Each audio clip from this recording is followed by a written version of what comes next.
Apa yang anda rasa bila anda terpaksa tidur satu malam bersama seorang jenazah yang mati dibunuh? Mesti anda dibelenggu rasa takut dan tak tenang, kan? Itulah yang dialami oleh Adam sekeluarga. Kisah kali ini agak disturbing. Jadi, anda sudah sedia? Tutup tingkap, tarik selimut. Saya akan bercerita mengenai kisah ini. Let them come.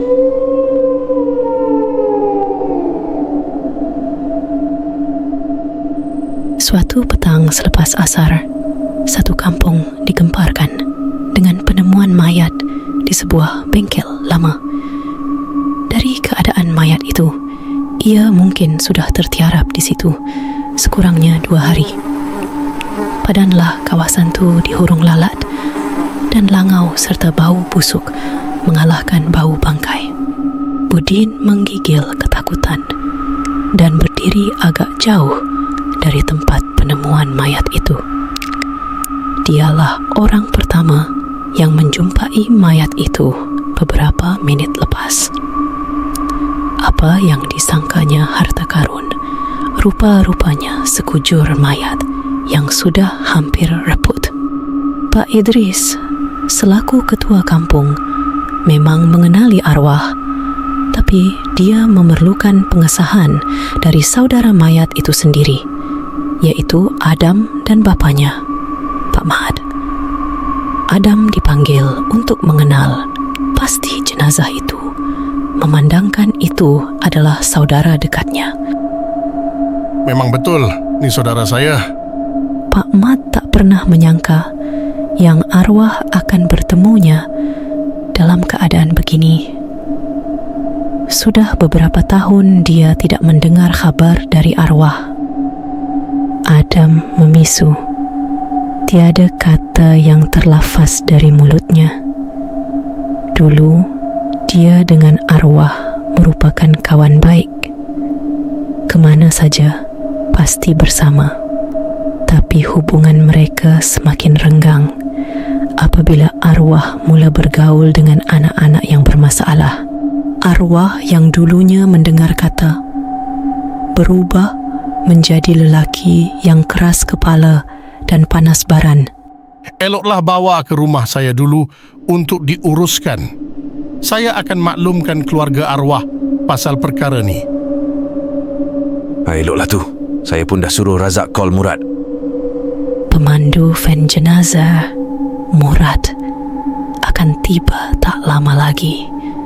Dan Pak Mat mengambil keputusan untuk pulang dahulu ke rumah tanpa anaknya, Adam. Adam akan bersama-sama Pak Idris menghantar jenazah pulang ke rumah. Dalam masa yang sama, Adam akan menghubungi keluarga arwah untuk menyampaikan berita sedih itu. Bau busuk terasa menjolok anak tekak. Semua yang berada di situ berkerut-kerut muka, semuanya menahan rasa loya. Tidak kurang juga ada yang berlari balik ke rumah akibat terlalu terkejut dengan apa yang dilihat. Pastinya ia akan meninggalkan kesan yang mendalam buat mereka. Akhirnya Murad tiba dan memberhentikan van jenazah di tepi jalan berhampiran dengan tempat kejadian. Dia membuka pintu belakang van dan mengeluarkan stretcher beserta kain batik Jawa yang akan digunakan untuk menutup jenazah. Kerja mengalih jenazah dilakukan secepat mungkin dengan bantuan beberapa orang kampung. Adam mengambil tempat di belakang, manakala Pak Idris pula berada di hadapan bersama Murad. Ternyata kedudukannya di belakang bukanlah semudah yang disangka. Wajah arwah beberapa kali terdedah disebabkan kain yang tersangkut berselak walaupun tiada angin yang bertiup. Adam cuba menenangkan perasaannya yang tidak tenteram. Sebenarnya dia tak sanggup menatap wajah arwah yang kebiru-biruan dengan mata yang terbuka separuh. Mata arwah seolah-olah merenung tepat ke arahnya. Cepat-cepat dia mengatur kain yang terbuka, dan biarlah wajah arwah tersembunyi di bawah kain. Sementara itu, Pak Mad sudah menghubungi keluarga si mati. Esok mereka akan sampai dari Perlis dan membawa jenazahnya pulang untuk dikebumikan di sana. Jenazah pula akan diuruskan di sini. Kes ini juga sedang berada dalam siasatan pihak berkuasa. Adam mengalih pandangan dari arwah. Dia tak dapat menahan debaran di dada. Entah mengapa arwah bagaikan akan bangun dari pembaringan. Ya Allah, semoga rohnya ditempatkan dalam kalangan orang-orang yang beriman. Amin. Murad memberhentikan enjin fan di halaman rumah Adam. Kelihatan Pak Mad bergegas turun untuk membantu mengangkat jenazah masuk ke dalam rumah. Rumah desa itu dibanjiri orang-orang kampung yang masih belum puas melihat jenazah.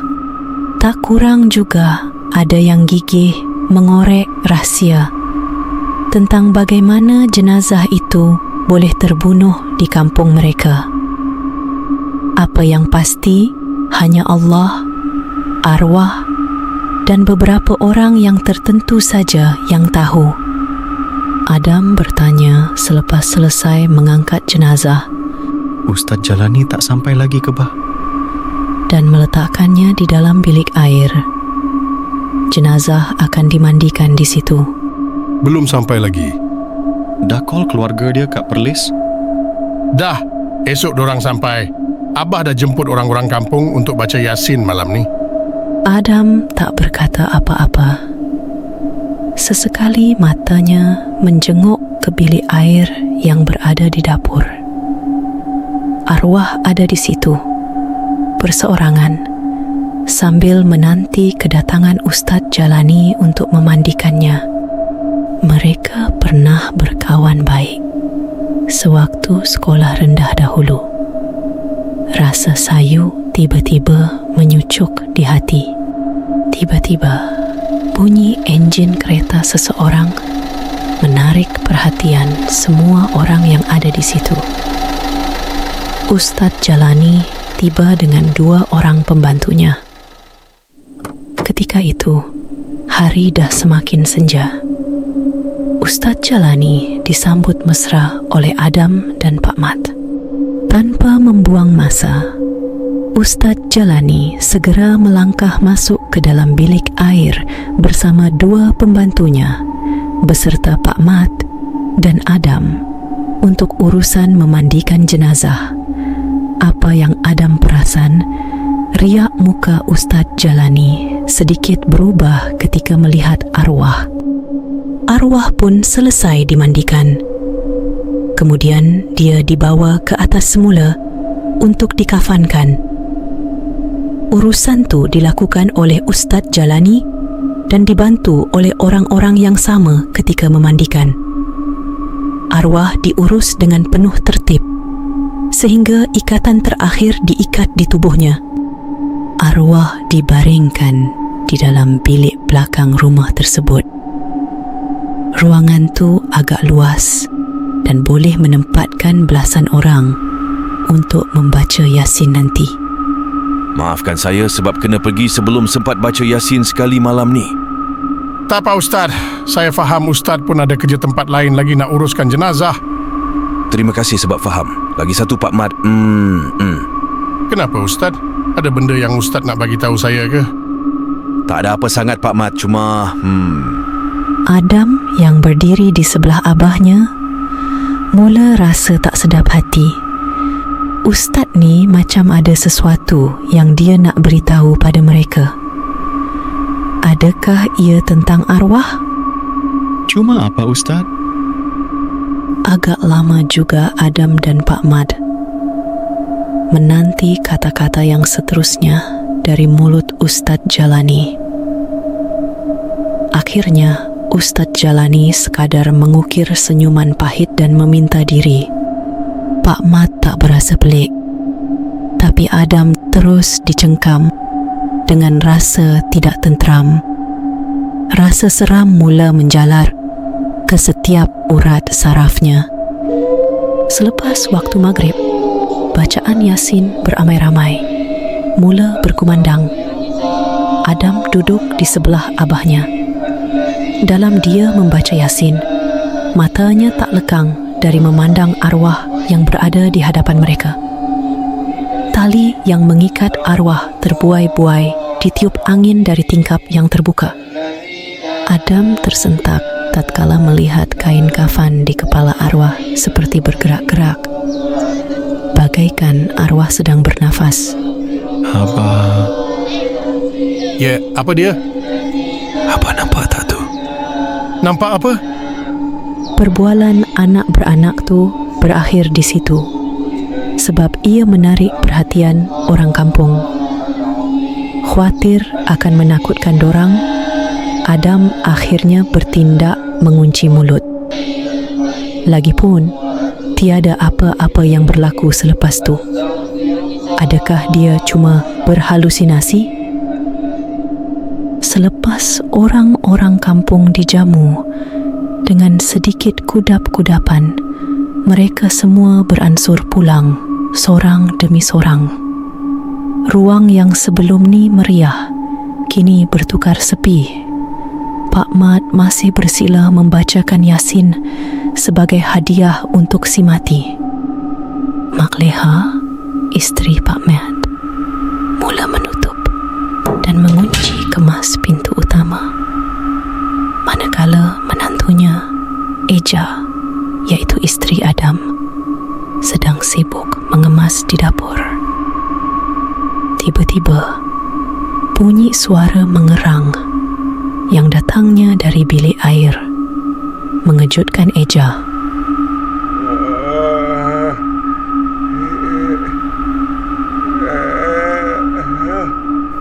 Siapa pula yang sedang dalam kesakitan? Suami atau ayah mertuanya? Apa yang pasti, suara tu milik seorang lelaki. Adam yang baru turun ke dapur, hairan melihat isterinya yang memandang tepat ke bilik air. Wajah isterinya cemas. Kenapa ni? Ada bunyi dalam bilik air tadi. Saya ingatkan awak ke abah ke. Bunyi apa? Bunyi macam orang mengerang. Adam menuju ke bilik air dan menolak pintu perlahan-lahan. Bilik tu kosong. Dia dan isterinya saling berpandangan. Rasa aneh mula menguasai pasangan suami isteri tu. Sementara tu, kening Pak Mat tiba-tiba terangkat apabila telinganya menangkap bunyi sesuatu. Bacaan Yasinnya terhenti. Dia mendongak dan memandang ke arah tingkap yang sedang terbuka. Angin berpusu-pusu masuk menambahkan kedinginan di dalam ruangan tu. Dia terus bangun dan mengunci tingkap dan berniat mahu menyambung bacaannya. Sebaik saja punggungnya mencecah lantai, bunyi daun pintu tingkap berlanggar sesama sendiri, menarik perhatian. Berkerut dahinya kehairanan. Kenapa belum tutup tingkap ni? Selepas Mak Leha menutup tingkap, dia beredar masuk ke bilik untuk berehat. Jam sudah menunjukkan pukul 11:30 malam. Pak Mat masih bersila dan membaca Yasin sambil ditemani anaknya. Adam menutup Yasin dan meletakkannya di atas meja kayu kecil yang terletak di sebelahnya. Dia sudah letih dan mahu berehat. Abah tak nak tidur lagi ke? Tak apalah, kau pergilah masuk tidur dulu. Lepas ni Abah tidur. Selepas Adam masuk tidur, tinggallah Pak Mat berseorangan bersama jenazah yang siap-siap diletakkan dalam keranda. Entah mengapa, bulu romanya meremang dengan tiba-tiba. Dia merenung keranda tu beberapa minit. Selepas menyedari malam semakin lewat, dia akhirnya bangun dan beredar ke bilik tidurnya untuk berehat.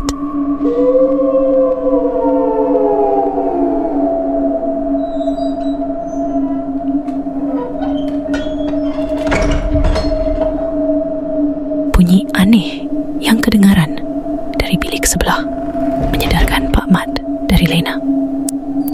Dia terpisat-pisat dalam kesuraman bilik tidur. Dia memasang telinga dan mendengar bunyi seperti orang mengalihkan sesuatu dari bilik sebelah. Bunyi di mana jenazah sedang tidur. Apa pula lah yang dibuat oleh Adam pada waktu begini? Fikirnya. Lampu di ruang tamu yang memang sedia terbuka menerangi pandangannya. Langkah kaki dihayunkan menuju ke bilik belakang yang terletak sebelah bilik tidurnya dan isteri. Kau ke tu, Dam? Pertanyaannya tak berjawab. Tiada Adam di situ. Hanya bunyi nyanyian unggas je yang kedengaran lantang di luar. Pak Mat melangkah masuk apabila melihat keranda seperti beralih tempat. Mungkin bunyi tadi datang dari keranda tu. Tapi siapa yang alihkan? Dia membetulkan semula kedudukan keranda tu dan kembali ke bilik untuk menyambung tidurnya.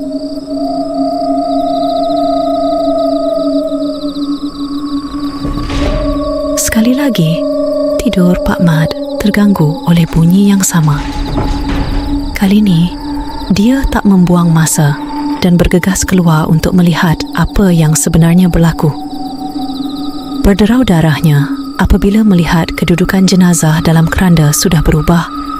Sudah tidak terbaring, tapi kepalanya tersandar di dinding keranda. Kain penutup keranda pula dah terbang entah ke mana.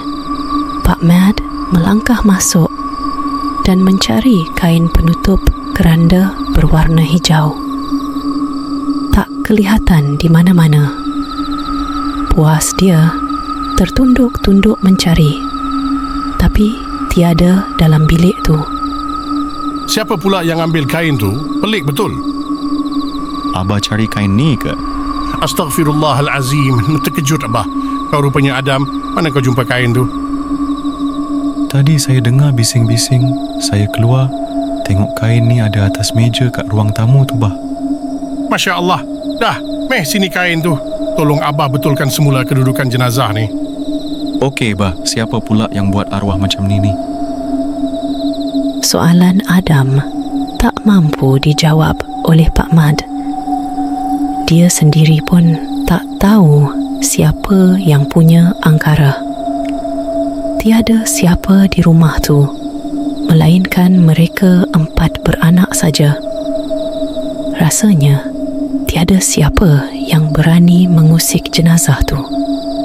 Dam, cuba kau periksa pintu dengan tingkap dalam rumah ni. Kalau ada yang tak berkunci ke?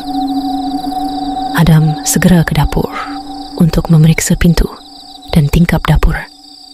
Sementara tu, Pak Mat berlalu ke ruang tamu untuk memeriksa keadaan di situ. Tangannya menggoncang-goncang pintu dan tingkap dengan lembut. Memang berkunci kemas sejak malam tadi. Dia menanti Adam untuk naik ke atas. Adam memetik suis lampu dapur, Tapi tak menyala. Terpaksalah dia menggagau mencari lampu suluh di dalam kabinet dapur. Lalu dia menyalakan lampu suluh apabila ada bunyi suara mengerang dan mendengus di belakangnya. Dia menghalakan lampu suluh dan menyuluh tepat ke bilik air. Bunyi itu masih bergema dari dalam bilik air. Dada Adam berdebar-debar. Setahunya, isterinya sedang lena di dalam bilik dan suara ni milik seorang lelaki. Dia yakin ni bukan suara abahnya yang terang-terang sedang berada di ruang tamu. Adam cuba menolak pintu bilik air dengan perlahan-lahan. Adam tergamam. Dia dah tak mampu untuk bertahan di situ dengan lebih lama lagi. Tanpa memeriksa keadaan pintu dan tingkap, dia bergegas naik ke atas untuk bersama abahnya. Pak Mat pelik melihat keadaan Adam. Wajah Adam pucat dan dahinya berpeluh-peluh dengan torchlight di tangan kanannya. Kenapa dengan kau ni, Dam? Adam hanya menggelengkan kepalanya. Mulutnya nak bercakap, tapi bagaikan terkunci. Suaranya tersekat di skala 6. Dia terus meminta diri untuk sambung tidur. Ada-ada je lah kau ni, Dam. Pak Mat pun kembali ke bilik belakang dan menutup keranda dengan kain hijau. Mudah-mudahan tak ada lagi bunyi atau benda yang aneh-aneh berlaku lepas ni.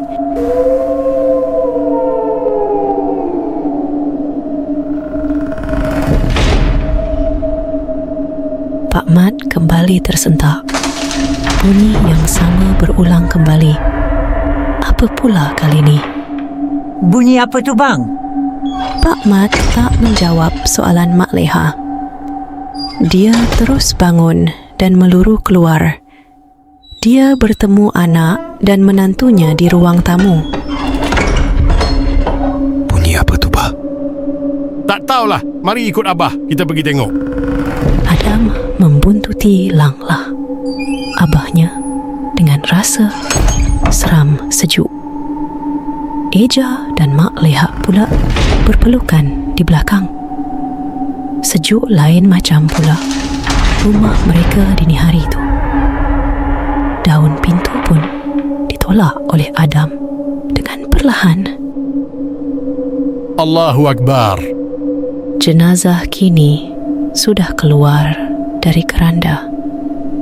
Ia terbaring di atas lantai dengan ikatan yang terbuka di kepalanya, menampakkan sebahagian rambut dan dahi arwah. Pak Mat pun bergegas masuk bersama Adam dan mengatur ikatan yang terbuka serta meletakkan arwah kembali ke dalam keranda. Urusan tu berlangsung sekitar 15 minit kerana keadaan tubuh arwah yang semakin berat. Tak mungkin arwah seberat tu sebab orangnya kecil dan kurus je. Adam dan Pak Mat pun terduduk, termengah-mengah. Jenazah dah selamat dikembalikan ke dalam keranda. Adam, tolong ambil Yasin. Adam pun mengangguk dan mencapai 2 surah Yasin dan membacanya sehingga pukul 4:20 pagi. Ketika ia dibaca, suasana yang tegang serta merta menjadi tenang dengan sendirinya.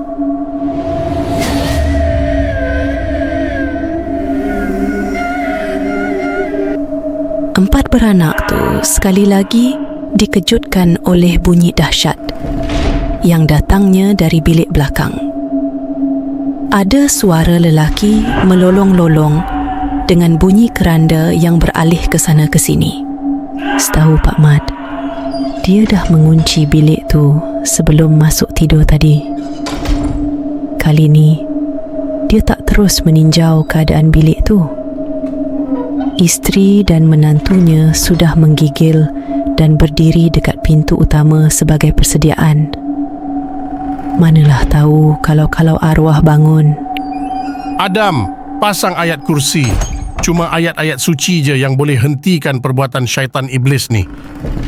Adam lalu memasang CD player dan memainkan CD bacaan ayat kursi. Semakin kuat pula amukan yang sedang berlaku dalam bilik tu. Mujur Pak Mat dah menguncinya. Mereka hanya menunggu keadaan reda. Tiba-tiba, Tak ada elektrik pula, Abah. Tak apa, bertenang. Jom kita baca sendiri. namun bacaan Adam, Mak Leha dan Eja lintang pukang kerana dibawa rasa cemas. Hanya Pak Mat je yang membaca dengan tenang. Tangannya meraba-raba lampu suluh yang terbongkang di atas meja. Beberapa minit lepas tu, bunyi daun pintu yang terbukir membuatkan Pak Mat menyuluh ke bilik belakang. Ya, pintu bilik itu dah terbuka separuh. Debarannya kian terasa menghentam tulang dada. Pak Mat menguatkan bacaannya. Dia tak akan membiarkan dirinya dikuasai ketakutan pada syaitan dan iblis. Daun pintu terkuak semakin luas. Bacaan Pak Mat terhenti. Dia terkeduh. Astaghfirullahalazim. Mak Leha beristighfar melihat kain putih yang kelihatan di sebalik daun pintu yang terbuka tu. Dia ada kat situ, bang. Adam, teruskan bacaan. Pak Mat meneruskan bacaan kursi selepas mengarahkan Adam untuk membaca. Kali ini, Adam lebih tenang walaupun jantungnya berdegup pantas. Dia pejam mata dan bacaannya tak lagi lintang pukang. Eja dan Mak Leha pula masih lagi belum dapat baca ayat suci. Dengan betul akibat terlalu takut dengan apa yang mereka lihat. Mak Leha dapat melihat dengan jelas kelibat kain putih tu mengintai mereka di sebalik pintu. Lampu suluh suaminya tepat menyuluh ke situ. Dia bagaikan mahu pengsan.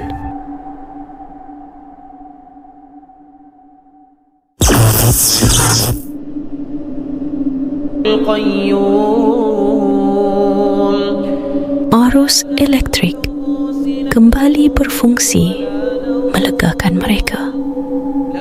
Bacaan kursi dari CD bermain semula. Pak Mat dan Adam memberanikan diri untuk ke bilik belakang tu kerana keadaan nampak dah tenang. Daun pintu ditolak dengan hati-hati.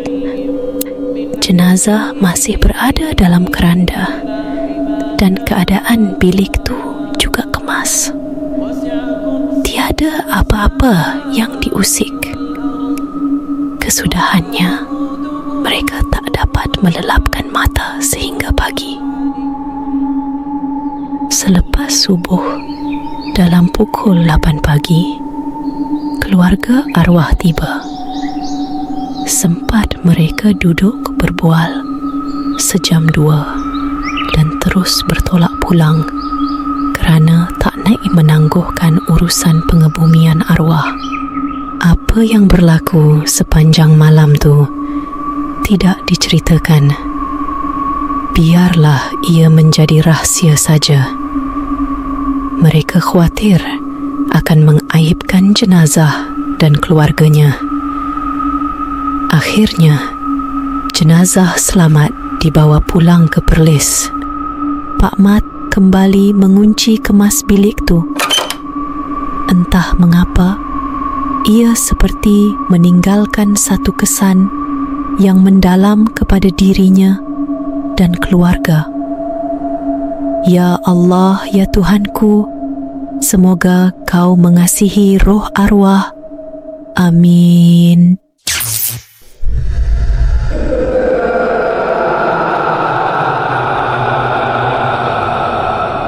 Terima kasih sudah mendengar kisah ni. Apa pendapat anda? Tuliskan di ruang komen. Jangan lupa like, subscribe dan share video ni jika anda ingin cerita-cerita seram berikutnya. Jumpa lagi. Assalamualaikum.